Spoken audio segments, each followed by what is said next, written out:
the way in which it completes us, because the architecture maybe is the other half of us. It somehow completes us. We're constantly in conversation with it.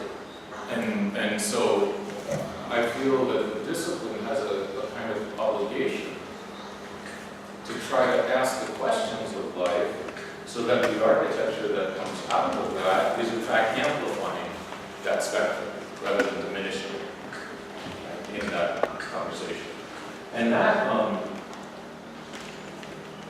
in the most pragmatic sense in the world, that means that architects have to build a relationship with their work, a conversation with their work that is amplifying life. It's not going to happen any other way. It's not like you can put the life in again. Right? The conversation that happens between people and their work has to be aspiring to widen the spectrum of the nuances of life, so that the architecture ultimately amplifies those nuances. And that takes slowing down. It takes a lot of things. It takes removing masks, it takes removing shells, it takes removing all kinds of protective gear that we build, and trying to excavate into our questions and curiosities. And so the people that I've been lucky to work with this year, I said at the beginning, and I repeat it every time, you've got to ask your questions. It's your questions, it's your curiosities, and you've got to build a conversation with your work that will allow them to slowly come out. I'm talking about the quiet ones, the whispering ones, the ones that are not so obvious at first. Certainly if you say, oh, well, I'm a designer, I know how to design things, you pretty much collapse a lot of the quiet stuff. So ultimately, what I'm always trying to do is create an environment where people can hear their quiet questions and begin to build a relationship with their work through that. And I think we've had a very strong year of that, of all of them slowing down and listening really carefully to the subtle voices. And so I'm extremely excited about today. I've been thinking about it for a month in terms of as I started to hear the works coming into the world. And I just wanted to offer that as a way of beginning in terms of what we're going to do, just try to listen to people and their works. So, thank you all for coming. Good morning. So my name is Genevieve Marsh, and this is my half of the room for the morning, and I'm really grateful that all of you are here. My creative curiosities and architectural interests centrifuge around how we live in today's world, the systems we construct to express ourselves within and live within, our surroundings that mold us. As an almost architect, I participate directly in forging these systems. These systems are both online and offline, built and felt. I strive to pull them through each other to prepare myself to design for others in a truly contemporary way, balancing digital and physical with the social. My love of architecture and understanding thereof guides my investigation through pluralism.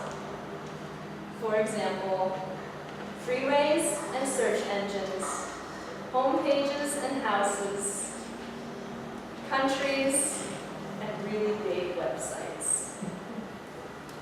I believe that by working on both at the same time, embodiment can happen in the computer and abstraction can happen in the touch. And all these pieces that I'm showing today are doing just that. So I'm going to take you on a tour of the room. My room is not flat, and so to have a fixed vantage point from a seat may be difficult, so don't feel glued to your chair. This is the guide for the day. It's a newspaper about the pieces in the room and the issues, and I encourage you to take one and pass it on along, or keep it if you like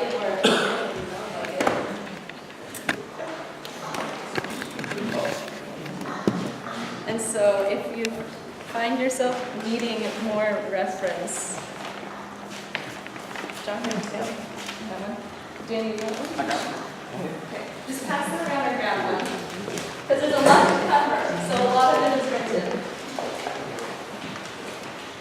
So there are 3 primary works in this room. This piece here and the big image over there are part of an investigation into YouTube.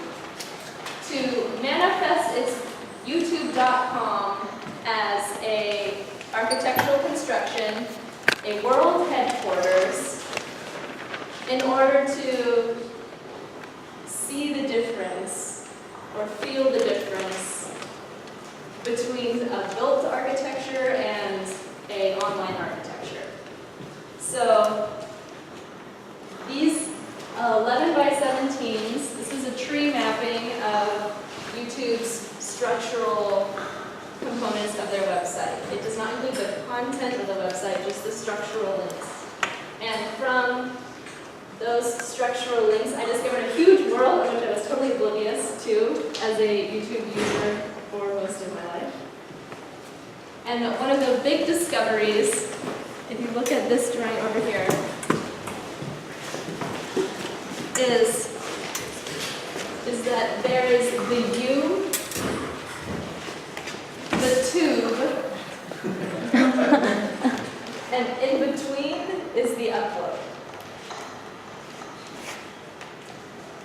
This is the Google Freeway, which houses YouTube within it, and the off-ramp to visit youtube.com. The perspectives on the wall over here show moments within that. This is the perspective of the upload, where uploading is manifested as pneumatic tubes. And there are 3 different colorings of tubes. There's the transparent tube, the opaque tube, and the yellow tubes for the different sorts of privacy settings you set. And then these stairs that spiral down below on your entrance in that go to YouTube Hub, which is represented as a primary red. And then you walk through and in after you upload and choose which side to participate in. So this perspective up here is within the U side, the Creator Studio side, and it's showing the interspace between the loading dock production studios and the audio and video editing on the right. And then this perspective on the floor is what it is like to be in the field of videos, in the archive, arranged like a garden.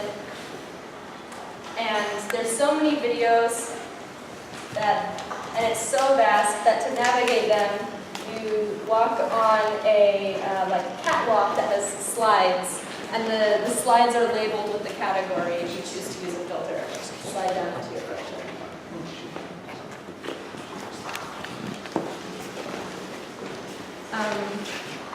And this is a version of this technical set. I've chosen to present a website in an architectural construction set, or technical set, because it's too big to express in another way. The tree branching is too great. So I welcome you to explore this. Across from this is a book I made with a friend called Across Textures, which explores coded language and texting as a means of communication and relationship development.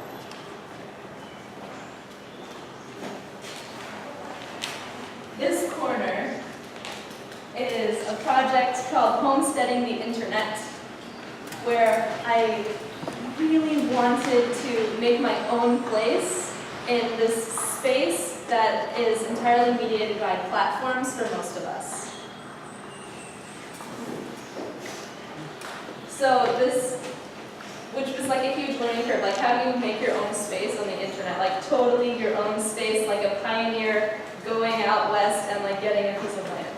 So step one, and I used the pioneer example to help me figure out this problem, was to get a homesteading affidavit online to get an address, a URL, as a place to start. From there, I had to figure out how to define my territory, and in the internet that meant through a time-based medium, it's a podcast, a broadcast. But in order to figure out how to like broadcast, I had to figure out like how to like do internet stuff, and so I made this field guide. And it's a field guide to using like making your own network solutions for makers.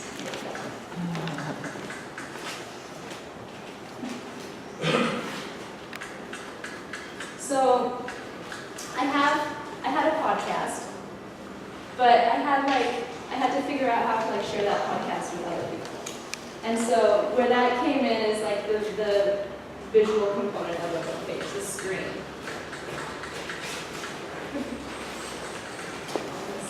I can't rotate it, it's too heavy for this. You're just gonna have to adjust yourselves.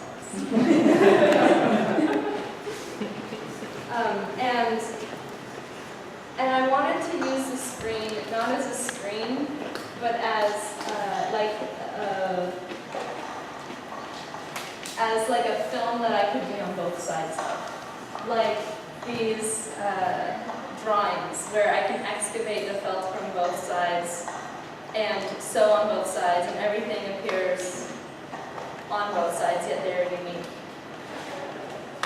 So I treated the screen like I treated the felt to make a door. I really want to show you.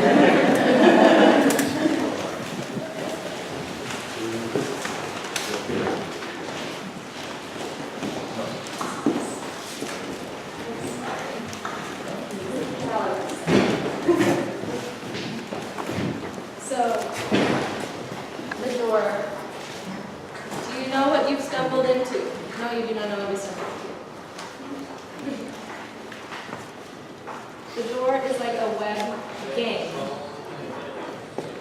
It explains to you how it works to make sure that you can hear the audio because it's a podcast. And then the game commences in like an adventure style.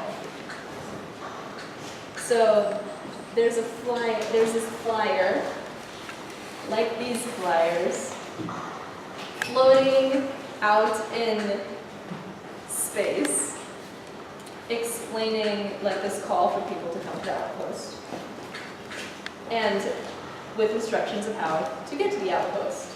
And in order to get to the outpost, you have to visit the Recorder of Deeds and Land Evidence Records. And you have to call the buzzer. Hello? Oh, are you also looking for the D-Matter outpost? Yeah, we've been getting a lot of people looking for that lately.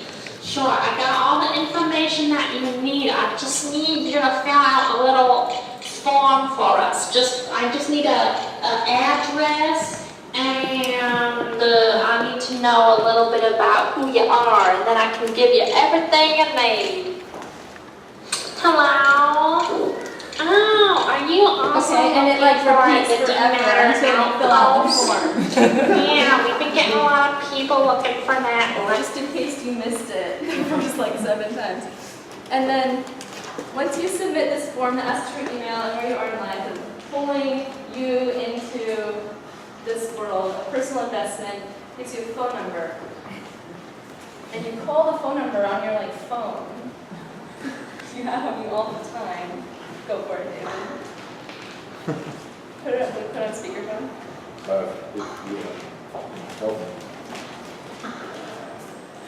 Another number?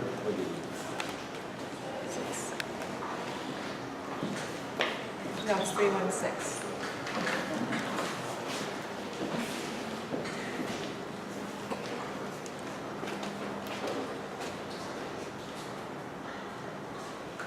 Hey, yeah, you can find us in the ether. The password is welcome home. Okay, so it gives you the password. It's just a voicemail. And then you can put in a password because you're part Welcome of home. the community. Password is welcome home. Just get a type out on the computer.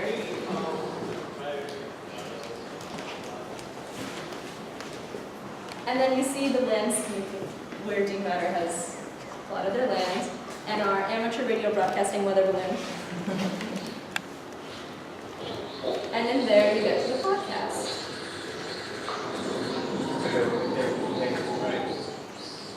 And it shows you pictures of the weather balloon. We launched previous balloons up and they exploded catastrophically. The first one was knocked over by a Red Bull stuntman.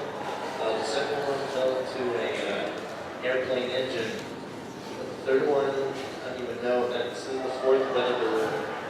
We've just surveyed this area. We'll see how it goes. I'm here with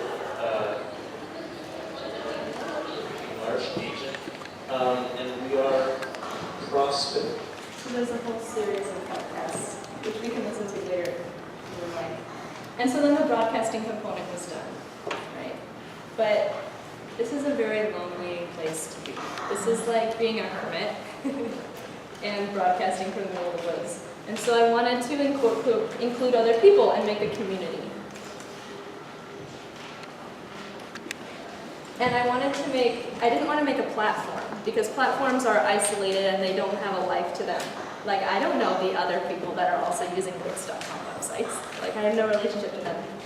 So, I made this page. This is as close as I've gotten to building a town online. And it also plays the podcast. And what it is, and it's also on the wall here, and can be controlled with the mouse in the back of the room, on the wall, but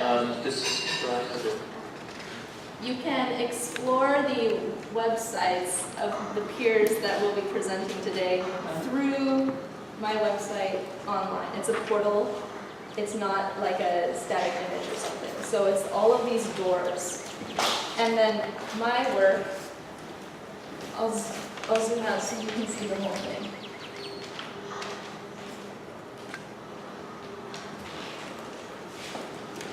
My work is the infrastructure in between. There's the radio, there are chats, which never refresh, so they record forever and ever what has been typed in them. And then my publications, the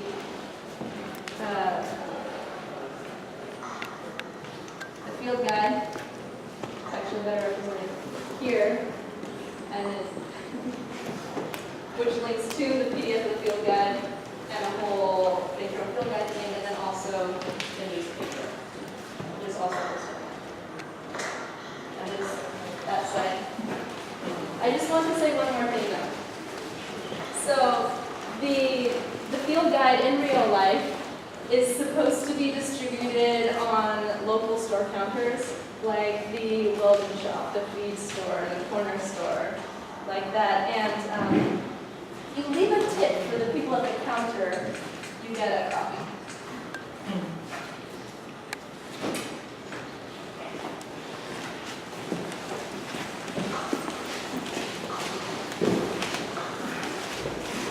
Thank you for standing and walking over there. Okay, I think that's something. This is called Spaghetti Party. And what you do is you throw the spaghetti, and better not miss. You throw the spaghetti onto the game board. And if the spaghetti successfully hits a meatball, it completes an electrical circuit and these lights go on. It's actually quite an advanced game. And of course you're welcome to play. But sometimes the spaghetti gets a little dried out, so you have to like lightly mist it a little. In the bowl. Don't eat it. It is highly salted, so that it's more like Play-Doh, because Play-Doh is conductive, so it's like cooked Play-Doh, so that it works. And then this is like my studio brought into the crit room. This piece is called Projector Machete, and it is taking a digital tool and a physical tool and using them at the same time, so that there isn't this linearity in process between like, oh, I'm on the computer, now I'm drawing on paper, back and forth. And so I use it for drawing, which are represented in the videos, which you can also see on the little screen back there. And then I've also been experimenting with it for like building, so that I could digital model, like mouse on the floor, machete on the floor, drawing at the same time, and building at the same time. And this space in the middle of the drawing, is like where I exist. So when I'm working on the surface or in the space, my shadow becomes a tool as well. And I always set it up with a projector up above. And so in this model, the projector is counterbalanced with these volcanic rocks from my travels over here. And if you remove a rock, the whole thing will fall away.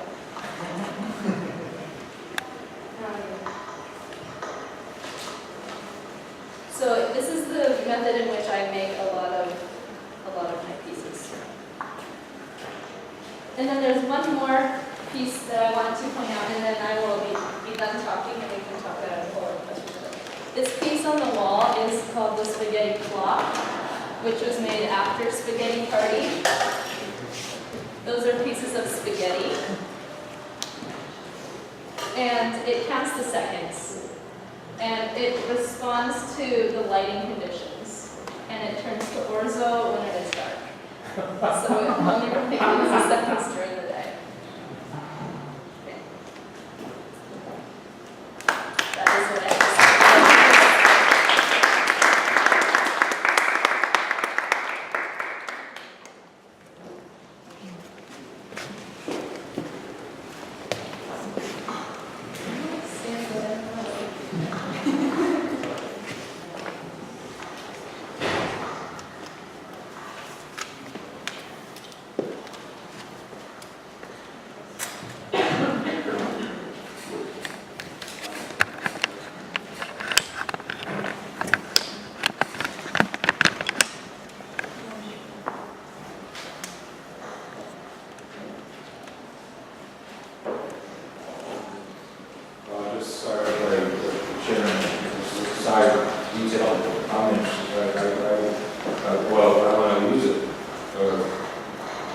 Genevieve put something in my phone the other day. She said I'd need for a trick. It's a QR reader.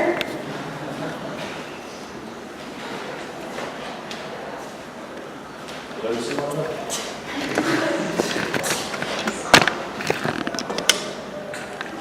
And I have a plethora of QR codes in my work. So he just linked to a investigation using this that is posted on the website. And it's also all over the field. Friction and light, from spaghetti to felt. I felt, right? Is that what it's right? I felt. This is like a kind of the key, or obviously homesteading, but I felt is one of the keys, not only to what she's doing, but I think to where we are, where the people, and what the world is becoming.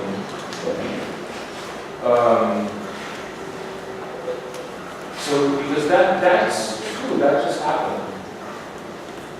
I mean, I know it's probably very normal to a lot of people, but it's also not to a lot of people. But it is now part of our world, and it is not anywhere near as controlled and controllable as people want us to believe. I mean, it's not all, the forms of agency that people associate with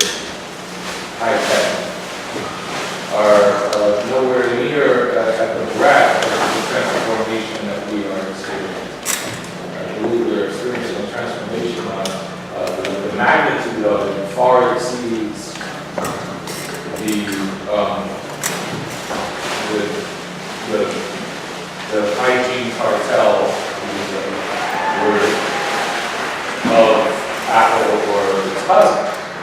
I mean, it is a messy, messy world. And it's messy in and out. And that to me, so my feeling is we are really on to something new. New in the sense that it is openly and honest about a feeling felt. You know, it's like I think of Voice, Joseph Voice, I Love America, America Loves Me, right? And felt that he was from, felt, right?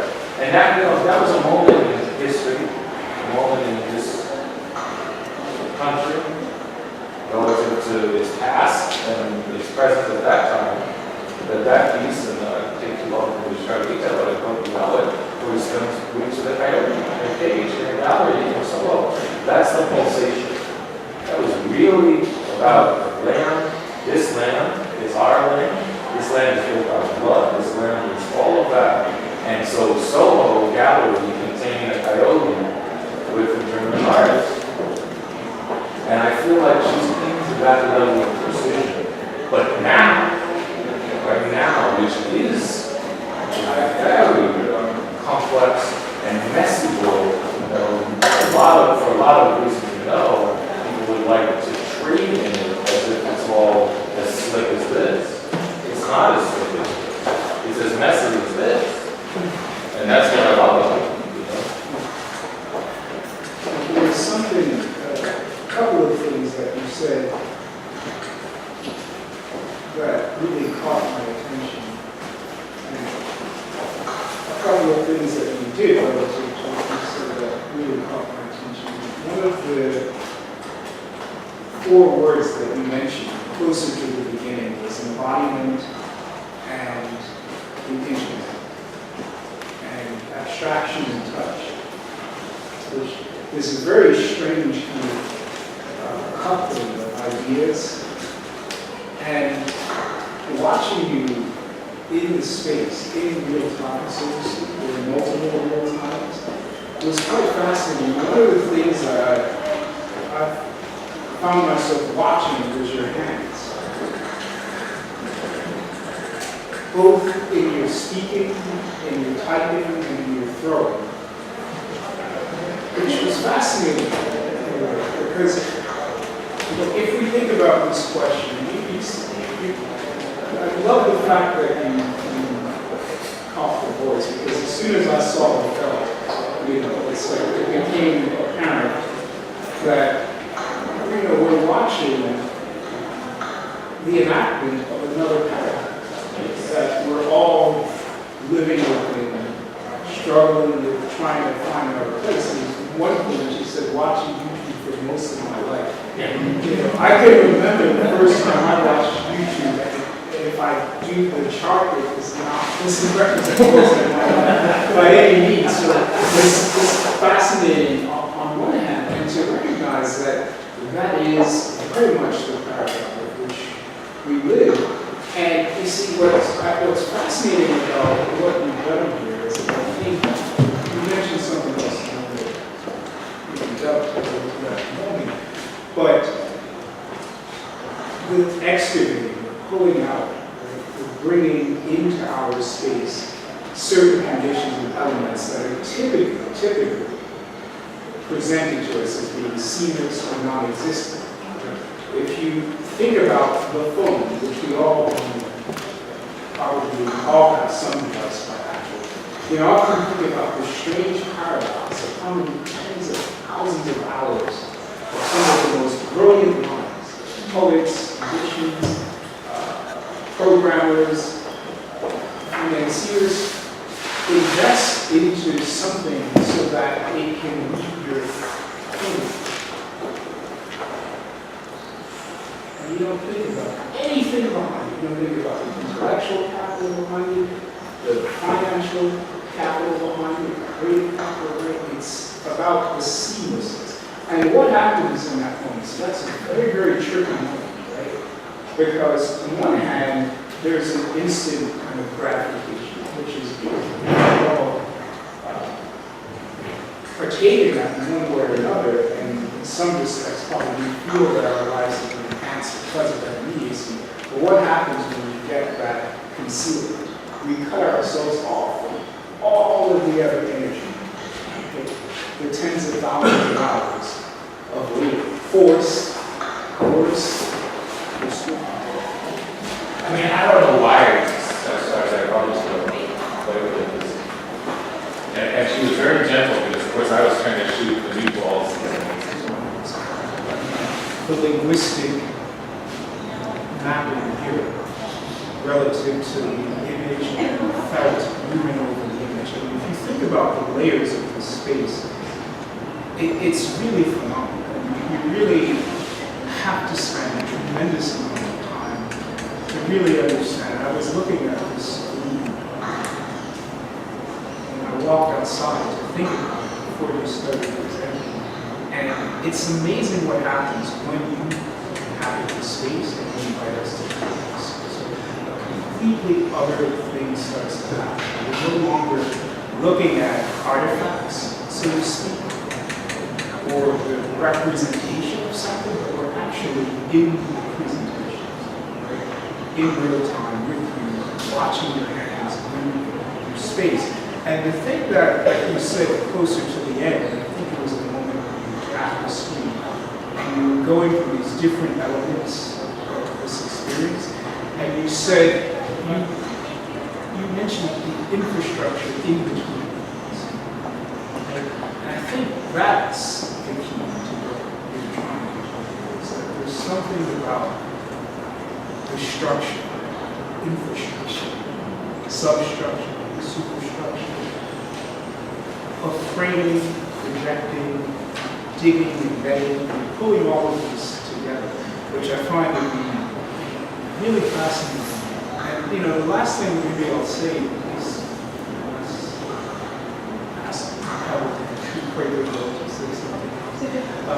is that I think to me, the really powerful thing about the project is that one really senses the condition of something that's unfolding, something that isn't fixed, something that is open to change, transformation, which in the best sense of the word is what this world possibly has. So I think, we've been incredibly successful in capturing a very complex pattern, something that is very elusive, and you've grounded it in a particular moment. And I think that's a fascinating thing to achieve. Genevieve, as I was listening to Anthony and going through your project, this is a stellar simulacrum of the processes of life, how we find meaning, how we find our souls, and how the souls connect through a labyrinth of interfaces, right? And as you led us through this maze, I felt that a door was leading to another door, to another door, to another door. And I kept wondering, where is Genevieve's curious soul trying to find a dwelling? Where is it going to land? What is the teleological end to this creative process? And what was stunning for me was when you came here and you said, I'm at the heart of that. And the rocks, if I take one rock away, the whole structure will fall. And so as we parse the hyperspatial world, the electronic superhighway, you brought us back to the primordial world of rocks, the natural world. And my question to you is, where in all these windows and doors have you found, where was the creative epicenter of your soul's anchor as you created this project? I think it's in movement.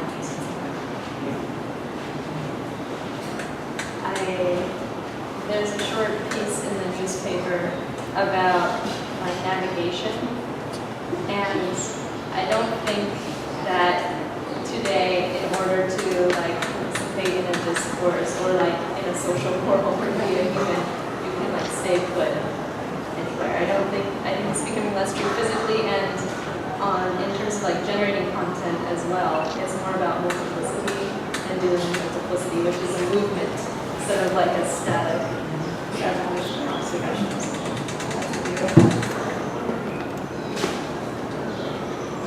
And I appreciate the bifocalness. Each thing has two sides or two ways of looking at something. There's two points of view. There's the textual YouTube and the architectural space of the YouTube. There's the projection of the digital space and you cutting the physical space. There's the physical spaghetti and the electronic, the other side of that also. And everything has this double focus. And that between those two focal points, we're able to construct the spaces that we can inhabit. And like I really appreciate that because when you think digital, you think about that space as now being that everyone is inside of. It is monofocal. You look at one screen and your two eyes are forced to focus on one flat surface. But you're proposing another kind of actual space that we are living in that we're forgetting about or we're thinking less about. And you're proposing this otherness. And I really appreciate that. A key visualization thing for me, or image that I can't get out of my head that I think you speak to is something that I read by David Bohm about string theory and about everything is made up of like energy. Because electronically I understand the energy, but if I approach like making a website as working with energy and like moving rocks as working with energy, then all of a sudden it's on like the same. Right. Yeah, I mean also like that, I really love that you talk about movement. The Cyclops is still inside the cave, but in order to move we need to be able to look around, and step with two legs. Otherwise you can stay in one place, So there's a lot of richness in what you're playing in like the metaphysical space that you're in. And that sort of the notion that the internet is matter is kind of like very interesting that we had this saying, go me and some of my friends, let's print the internet. Because there is something, and the internet is nothing now, so how to then deal with that, how to touch the internet, which you also do, and how this will, I'm looking at this drawing, which I think is marvelous, because that's the newspaper that I'm sitting with, right? Yeah. But what I can see is that there's so much more extra in you and that you are digging through. And that has spilled out right next to the newspaper in this moment, which is quite amazing to see that there's this whole thing and then it's spilled up onto the walls and into all these other things and all these other matters that came out of it, and then going all the way through to get to your felt, which are also the flags that used to be plugged into the ground. And they're now hanging here as weird cyclops.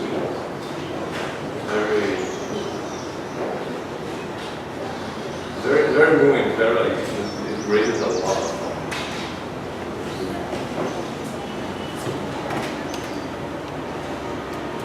Reading the field guide, I had this huge discovery in what the internet was, where I thought it was like waves coming down from the satellites.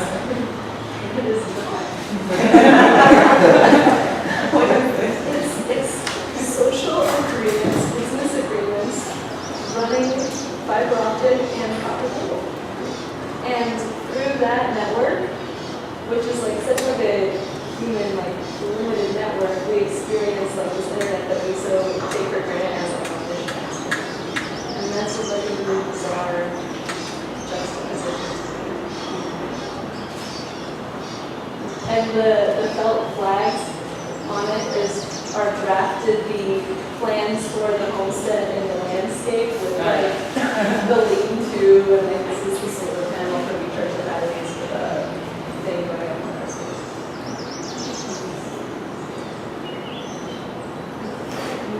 I thought the charts of the YouTube architecture versus homesteading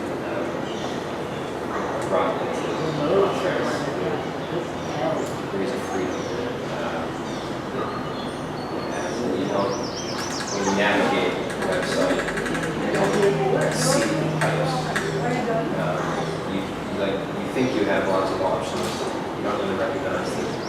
every click is routed.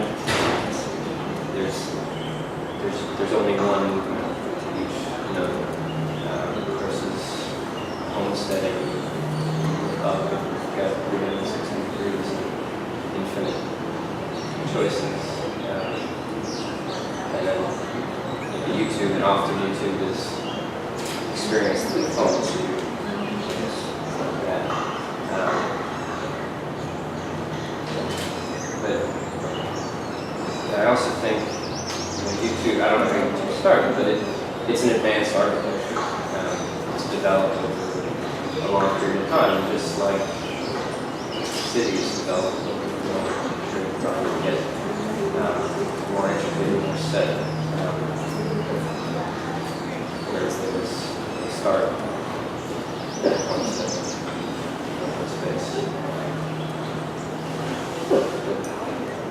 The way that you do this really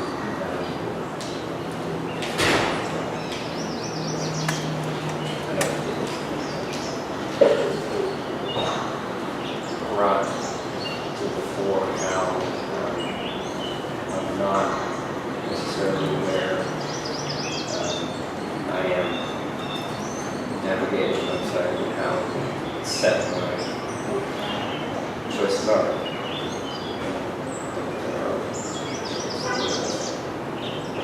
I felt like I was blind and like rubbing my hands along the walls and making this chart and like getting a sense from its interior to what its exteriority was. And a lot of that happened to be like how to discover like their government structure, which is something that I want to flesh out more, but it has this like promise of democracy from when you are inside of it, where you post any video and it's really open source or whatever, but it's like this huge archive of like human video content around the whole world. But then it switches when you are in deep enough, when you are into the money stuff, and it's no longer about democracy anymore, it's about morphing creativity to fit what sells the most. If I can offer you also another maybe dimension to the future of the project, which I'm sure you're already onto, because onto already. I think you also, it deserves it. Right. I mean, it's very flat and mundane thing to say, but I think it's so obvious that the questions that we're asking, and this, of course, can be said for everybody today, I'm sure we're going to see, but the questions that you're asking, I think, are ones that are, again, unfolding in ways that are almost impossible to track. But I think having the meta position of being able to concentrate and say, I'm going to write about this. And it's a fairly ongoing project. The podcast, the blog, people, there are different dimensions of writing, there are different technical dimensions of writing. Immediate, continuous things that unfold quickly, but then there are longer conditions of writing where it's a lot more process of meditation. It's a slowness in it as well, which I think your project absolutely deserves, because I think the questions that you're asking, I mean, it's very interesting. On the way here, David was, believe it or not, of course you can imagine, describing projects, elements of every project. And we were talking about homesteading, and David was describing some of the origins of homesteading. Right? And it's, to me, your project is a very curious,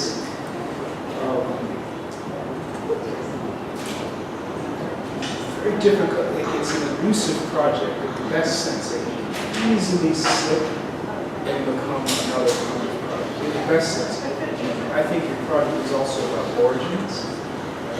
I would say origins that are related particularly to, let's say, America. In many respects, the relationship to landscape, the strange paradox of trying to claim the land, but at the same time never being able to, of course, claim or control any nature. But that strange kind of paradox and desire to do so, and the fact that it is very much a part of us all in one sense or another. So what happens to that desire? What happens to that history confronting with this particular lens? And I think that's for me, the really strange, radical terror of the project. That it's really situated itself in a very complex and dense history. So I mentioned the notion of writing because I think it's a way of slowing down and taking certain elements and going deeper while this is still unfolding. And I very much like your answer, which was moving. Because it seems to me that, on another level, it was one of the most powerful things about the project was the space of you in this. And I kept watching your hands because I just... Because you know where to look.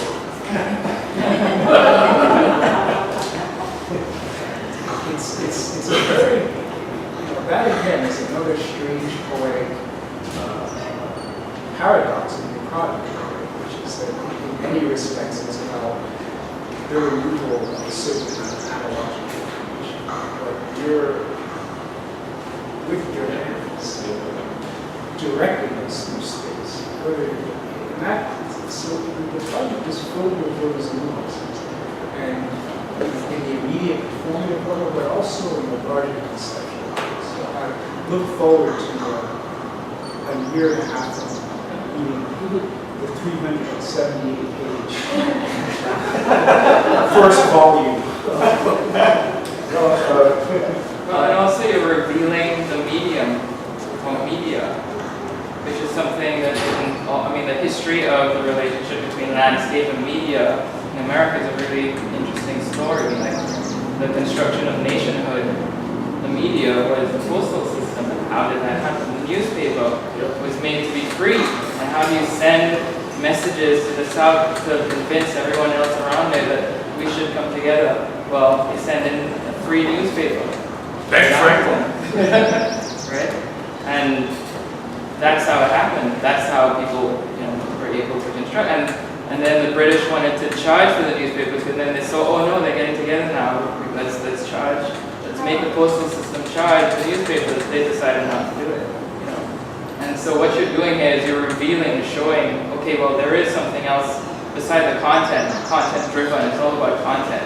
But what are we really thinking about the whole thing here? How does the content carry? What agency does that content have?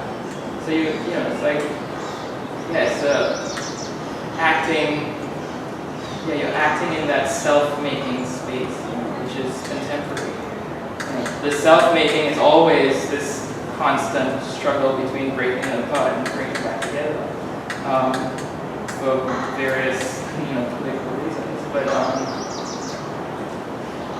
yeah, you constructed a space that reveals that shows it's all like, how does that self-making exist now?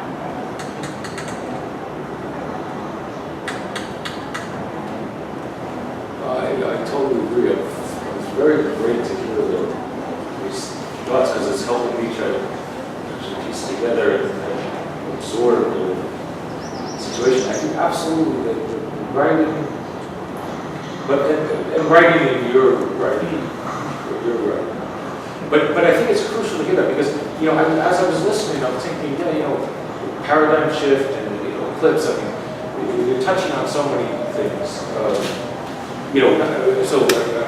We've talked about a lot of what's going on there, but the thing, the birth of modern banking obviously had a dramatic impact.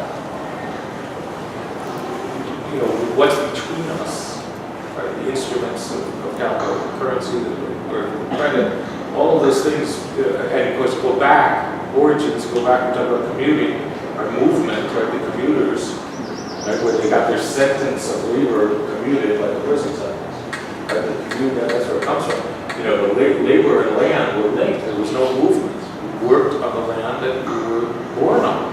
And at the beginning of this movement was the idea of commuting, which meant you could now trade with somebody over the hill your labor for a coin, and you could buy your day's owed back from your landlord, and so your sentence was commuted. That's where it comes from, commuted. Anyway, that beginning movement, the giant eclipse of modern banking, right, linking instruments of exchange to communication, to movement, right? And of course, there's a long history here. The reason I wanted to recall those bits that I know we spoke of is obviously we're in another gigantic eclipse. You know, it probably, you know, from the Manhattan Project to, you know, we're in the middle of it, right? This huge transformation of all of those instruments. And I really do believe that this requires, you know, so I will picture with Foucault and, you know, who captured the next civilization, he wrote that history. Right? When the asylum was born, right? When all of a sudden the village no longer included a bunch of people because they were determined to be outside the line. It was the invention of the insane asylum. And Foucault considered that to be a kind of crucial moment in the history of civilization. And now there were others that were not us. And the removal of that from the village.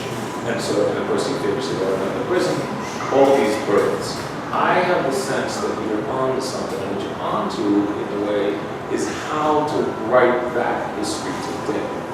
Which is very complex, not only because what's happening is very complex, we're in the middle of it, but what's happening also demands a new kind of writing.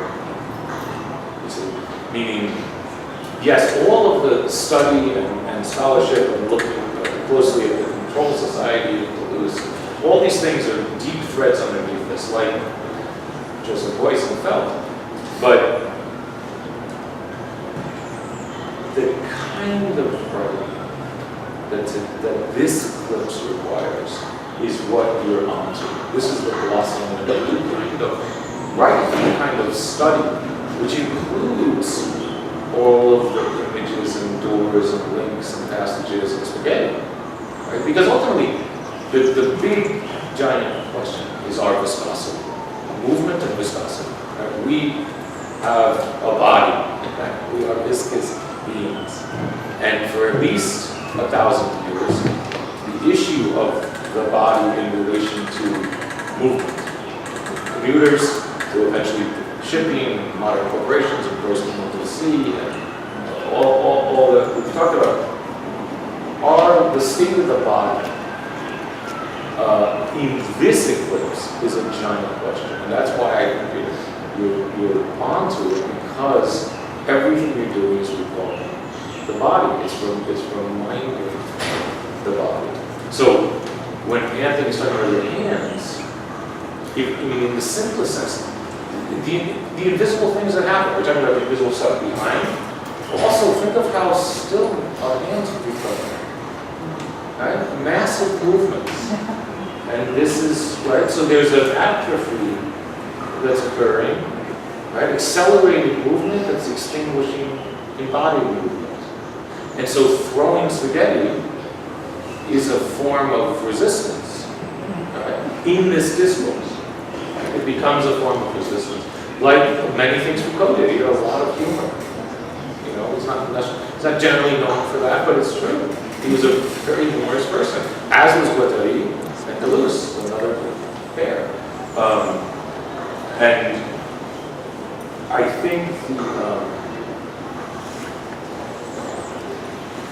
it takes a new language. It's like when Charles Olson announced Nation of Popular Poetry, right? It takes a new language that succeeds words. It's a language that includes, you know, that, and that's the triptych, you know, that's the announcement of the new language, where the digital, the drawn, and the machete, you know, the blood, are all operating inside of each other. And I think, honestly, just to even try to measure what's happening takes that new language. You know, just to get a hint of the wave that we're in the middle of takes this kind of work. I mean, I've told you before, but I'll just share with the room. Our dear friend, Grandma Gary, anthropologist, still with us, studied with Levi Strauss in Vancouver for 35 years. And 25 years ago, so long before our lives on YouTube, he said, this was early in this stuff.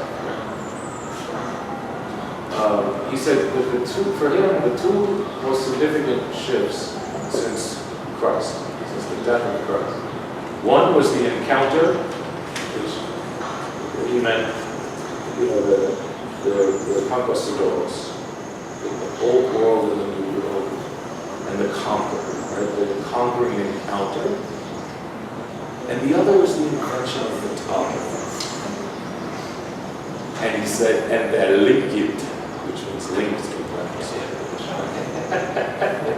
And it was astounding. I mean, never forget that sense of like falling, as he said, they're linked. And then he started talking about geography, an internal, external experience of geography and memory. And in 3 hours, he created an understanding that we are inhabiting a geography of images. And this was in 1990 or something, meaning that the so-called New World was constructed to be conquered, right? Slaughter and then build something new, which is to own. And what Grandma was pointing out is that photography was the beginning of constructing a new temporal geography, fragments of the past inhabiting the present. It exists in both times. It happened and it's happening. Happening. And we're building that world because we want to conquer it. And of course, ultimately, we're inhabiting it, right? Which is part of what we're doing. We're inhabiting this world of constantly changing images, consequently temporalities, right? Through memory fragments and whatnot. The point is, this is true. He was right, and it is, now the wave is, we're 20, 30 years into that.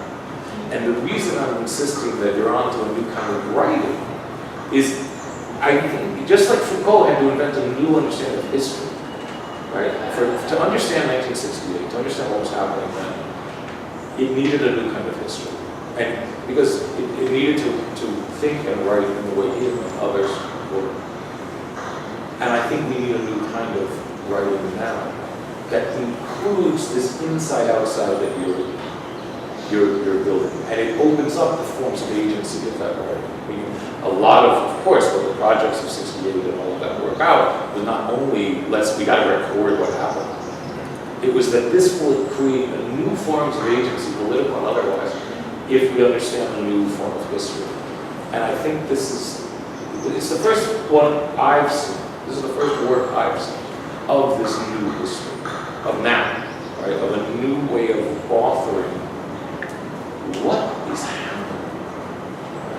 And it can only amplify people's agency because it offers insights into this wave that we're inhabiting. And it's a very important work in that sense. I wouldn't take lightly the point that Anthony's making about the work ahead.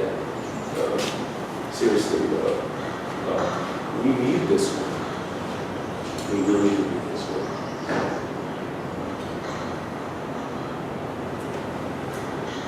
There's a really nice YouTube video with Milton Friedman explaining where does the pencil come from. The what? Where does the pencil come from? Because we can buy a pencil, for let's say 99 cents, wherever, and take it for granted. It's part of our lives. We use it every day. It's integrated into our culture. It became ubiquitous and obsolete necessary. And we don't understand where did the coal come from, where did the lead come from, where did the wood come from. The shipping racks that brought this pencil to where it is right now. We don't understand that making individual pencil wouldn't take. I don't know if I probably could make a pencil in my lifetime if I was to source everything myself. If I were to travel to every location and gather the content that it takes to make one, I could probably do my laptop. It's much easier, much cheaper to just pick one of the fruit or actually pick one off the shelf. That is pretty much the same. It's a ready-made fruit. It was created for me by this concept we existed. And we already exist in this physical space. We affect it, and we don't understand what it is. So now we have the internet, we have the data that is being presented to us, it's curated for us. And like, if we cannot understand the physical implications of the physical objects around us and what it took to deliver them to us, then how the hell are we expected to do the investigative work to understand the physical consequences of beauty? And it works in two planes, because if we have information, and every bit of information is an electron, and every electron has a mass, then how much does a terabyte weigh in terms of electrons? And how much does it weigh in terms of hard drives that it takes to make it? And then what is its imprint in terms of infrastructure that it took to deliver this vital information to me? Like, we don't have a clue about the world we live in and the machine that was created for us. Probably simply by forces of commerce and capitalism. And so your project enters into a realm of finding a language to provide one with tools to start understanding the relationship between what we take for granted and what it takes to produce it together. And that's where I find this tremendous work, because education is